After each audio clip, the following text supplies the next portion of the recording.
Previously, on our city collective builds, we laid block, and a lot of it. We completed our foundation wall. Time for more. Oh,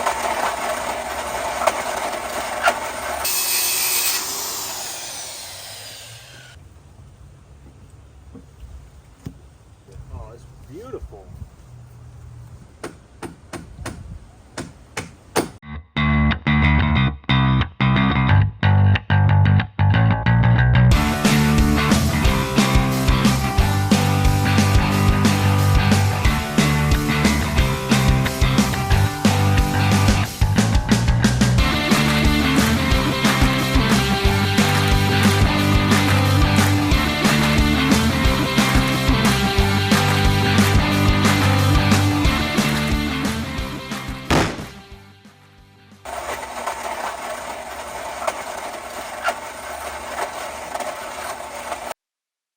Alright guys, welcome back. Today we are filling in the concrete blocks that we laid in last video. One thing that we did previous to this is we did waterproof all of the block, which I'll insert a video of here just quickly. So my dad coated all the outside, so that's why it's white. And here he picked up a concrete mixer, which kind of automates the process a little bit, makes it go really quickly. Obviously I caught it when he was already about a quarter done, so really it's once you start you can't stop, so that's kind of why he goes through and hammers all this out. I kind of came out pretty late and started putting in some of the anchor bolts in before the concrete set up, because it actually set up a little bit faster than we were expecting. So this was probably a couple hour process, went way faster than we thought, and we will return the machine in the same day. So this process is technically called grouting the cells, which essentially just means filling all the cells with concrete. So we're just tying together all of the rebar that we laid in the footer that's vertical, and then all of the horizontal rebar that is going around in this bond beam here, which you're not going to be able to see, but it's running horizontally at the top of the wall, which essentially prevents the top of the wall from tipping out, even though this wall is relatively short and probably not anything that we would really have to worry about, but just resisting those forces. So once we get done with filling all the cells, which we're going to do here pretty shortly, and this dries, we'll be able to take all the dirt that's from in the center, which is what we dug out to pour all the concrete and place this wall. We'll be able to fill in along the outside, because the waterproofing will be done, and we won't dump any dirt in the cells, which was the main reason why we waited. So my dad had already previously filled in the inside, but we're just waiting to fill in the outside, so that way we don't fill up the cells with dirt instead of concrete.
sharp enough.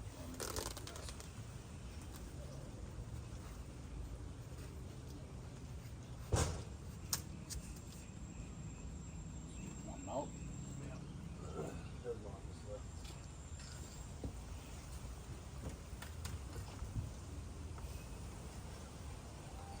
I don't appreciate you kicking my door.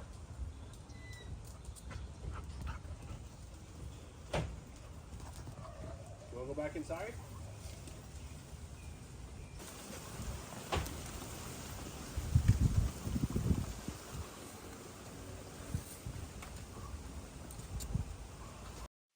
So as Jack makes up his mind coming inside or outside or supervising, here we're laying the sill gasket, which is preventing air and bugs and everything from getting outside to inside. Even though the crawl space is exposed, it at least prevents bugs from kind of traversing underneath the foundation and getting underneath the all the siding and whatnot. But we'll seal all it up anyway, but this is just extra protection. Jack, go back inside. Very quiet.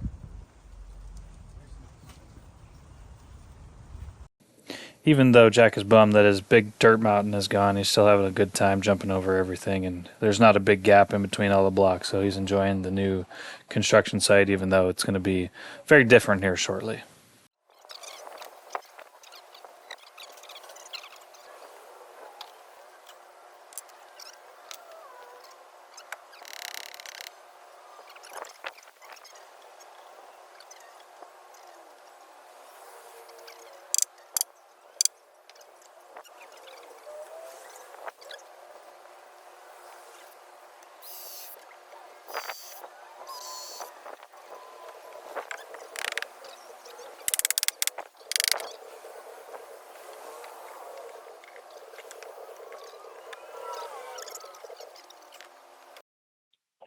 So here what we're doing is transferring from the concrete and block into our wood construction. And so the anchor bolts that I placed in earlier in the video are what are going to hold the wood with washers and nuts down to the concrete. So that's kind of how it all stays hooked together, and resists any wind loads or uplifts to essentially if the building were trying to separate, this is preventing that. So this is our transition into more of the work that my dad and I have done previously, building things, lofts, etc., out of wood and joists and replacing floors in the house, etc. So we're finally getting into something that we're a little bit more comfortable with and a little bit more in our wheelhouse. So you can tell we start to go a little bit quicker because we just inherently have a little bit more idea what's going on and more experience here. So this is doing the sill plate is maybe something we haven't done before, but working with wood is. So it's a way for us to kind of use the knowledge we already have and move along pretty quickly.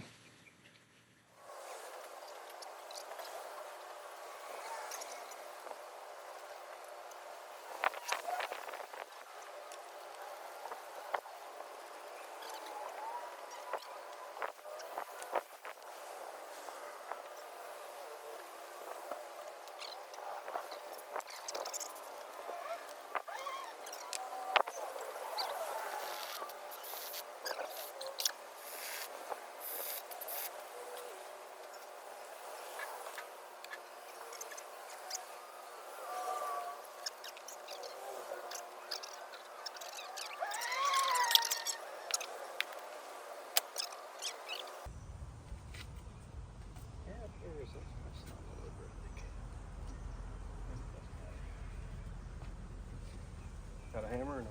Oh, we're gonna have to cut some off this end. You might have to take your edge over.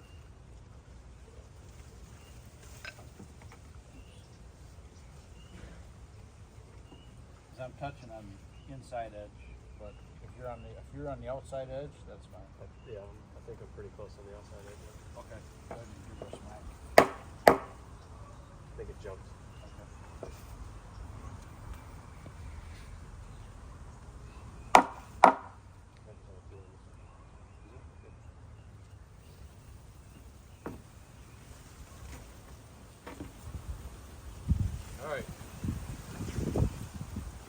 thing is countersink.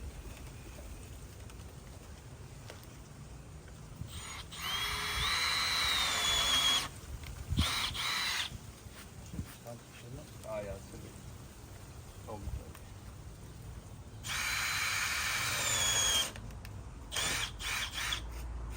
Are you saying too much? That was probably too much.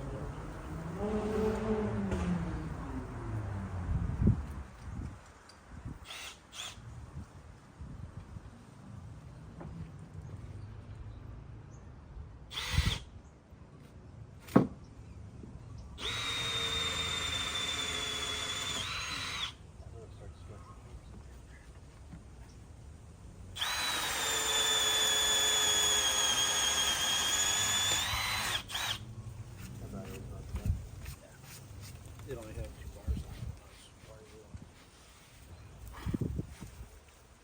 Okay, ready? I guess so. Here, let's take that sticker off here.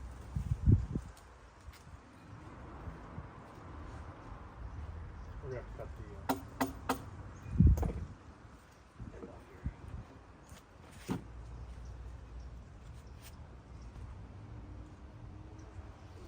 Bull crap.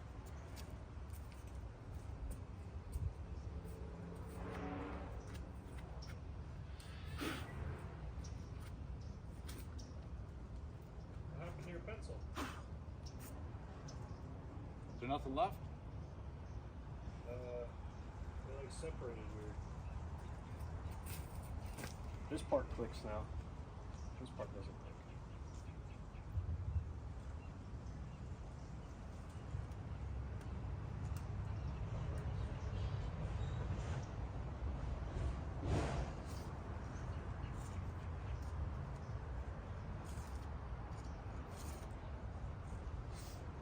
Ready? See it? Nice and straight.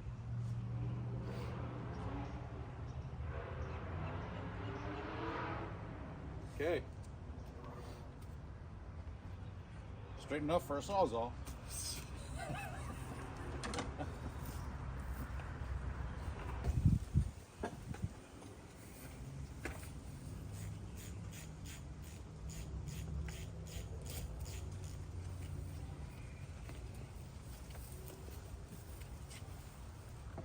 Whoop. All right. Yeah.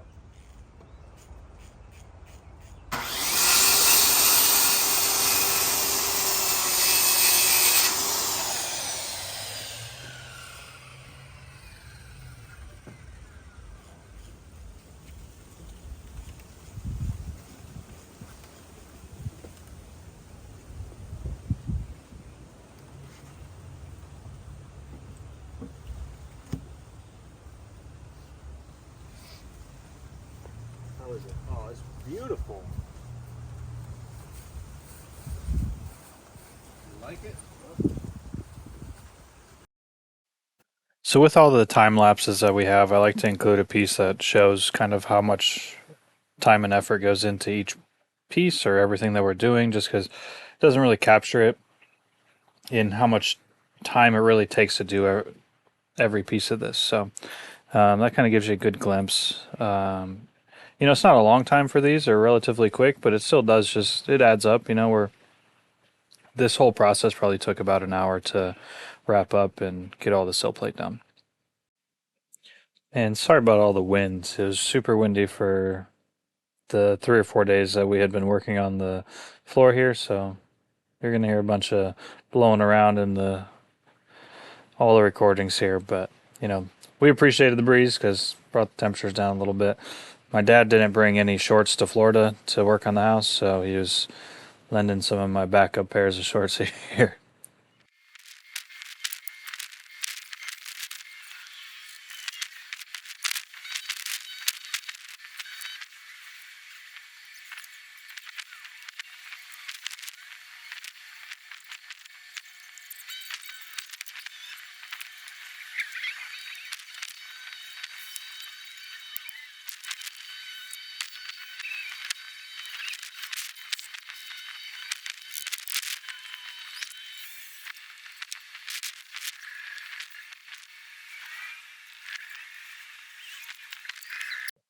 So here we've put up the two end joists and we're working on the center beam, just trying to knock out a little bit before we get into the next day here.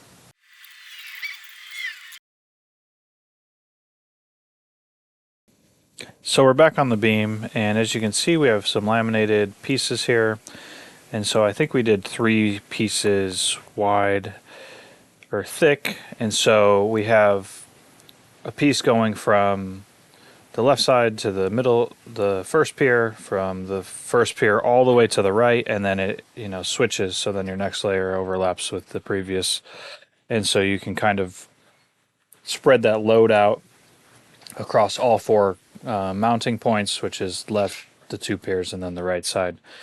And so what we're going to end up doing here is running the joists from that beam to the sill plate that you see in the front of the picture, and then from the beam to the house. So the beam to the house will just have like a 2-foot piece, and really is just for something to nail to from the beam.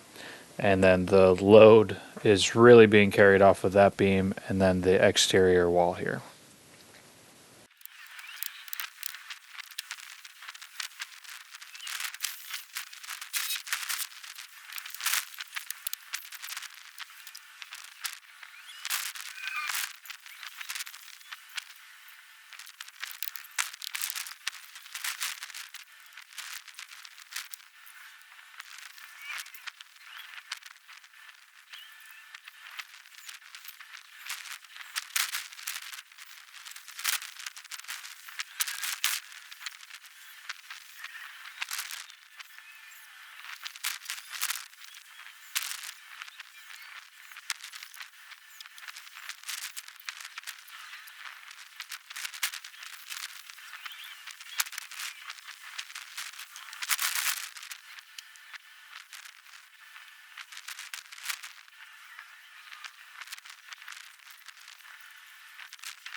Now that we completed the beam, we're doing our initial layout here of the joists. So I know where to put all the hangers, and then we're going to do the same thing on the sill plate, so that way we are lined up and everything's square.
So for the main floor joist, we ended up going with 16 footers, and then we cut off the remaining bit that hangs over the end, and then we use that scrap, if you will, on the left side of the beam here.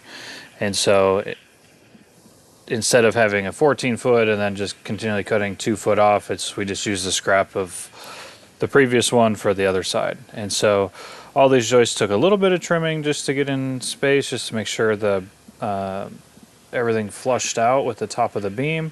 So these joist hangers are L-shaped, so they sit on top of the beam, just hopefully being a little bit stronger. So they're fastened in 2 planes, and so that kind of gave a little bit of a lip at the top of the joist. So it's my dad trims every single one down, which is kind of a pain, but it sits level in the joist hanger, and then it's going to sit level on the sill plate as well.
And it's just repeat that process for 16 more times all the way across the floor system. So like I said in the beginning, this is something that we're a little bit more comfortable with, more familiar with, have experience in. And so this floor joist process starts going really quick for us, and we knock it out in a couple hours.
So here we have to move our what we've been calling our calibrated block, which is really just what we've been using to make sure that we are level with the existing floor, and so that way this all planes out with the rest of the house. So that way when we walk in and out, it's the same level. But just an inside joke that we were, because it's loosely calibrated, but we would have to check it every time to make sure that the laser hit the same marks every time.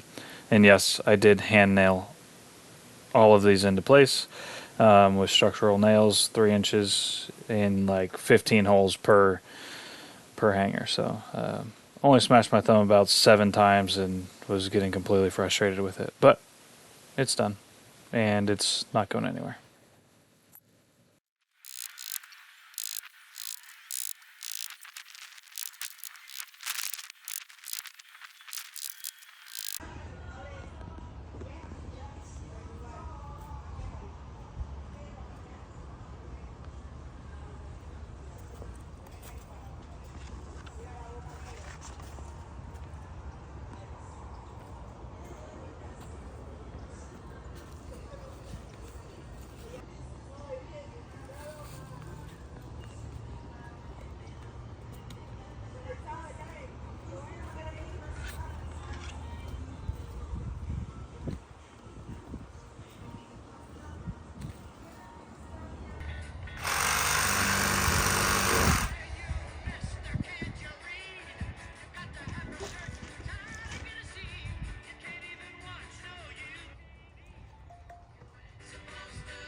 So here's our last day putting in the joists. Obviously, my dad got to work before I got out there at lunch, and he knocked out almost all of the rest of the joists. And pretty awesome to just be able to knock that out in 2.5 days. And yeah, so we can start getting the floor up. And this is really a monumental moment. This is the first time we actually have more than 8 inches sticking out of the ground, and getting something that's visually impactful and really, showing progress instead of kind of somewhat regressing. Demoing is taking everything away and then digging a hole and doing all this underground work isn't really visually satisfying because you just don't see it above the ground. But once we get this up, it really kind of boosts momentum and is a good visual impact and of the overall morale of the project.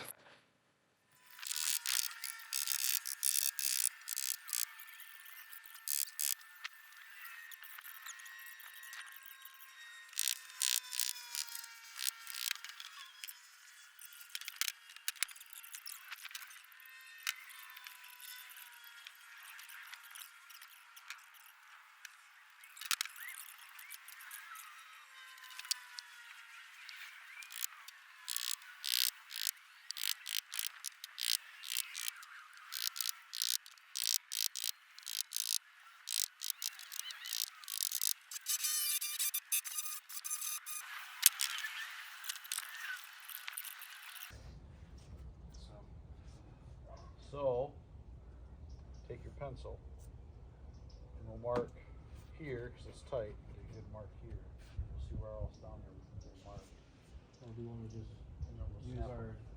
template so that way they're all based off the same thing? And then if we need to shave these or something, like if they're a little high or something. Okay. Okay.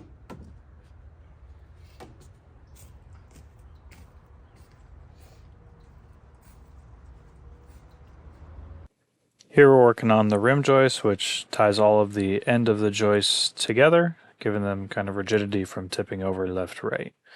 And then this is going to complete most of our floor system here. So really great progress.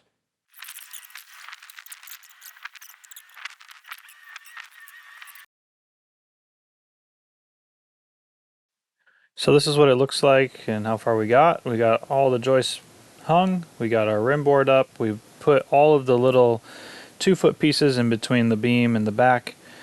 And yeah, so the floor is good to go. My dad goes ahead and puts in all the blocking for us. So the floor system is ready for insulation and plumbing. If you've made it this far, thank you for watching. Appreciate it.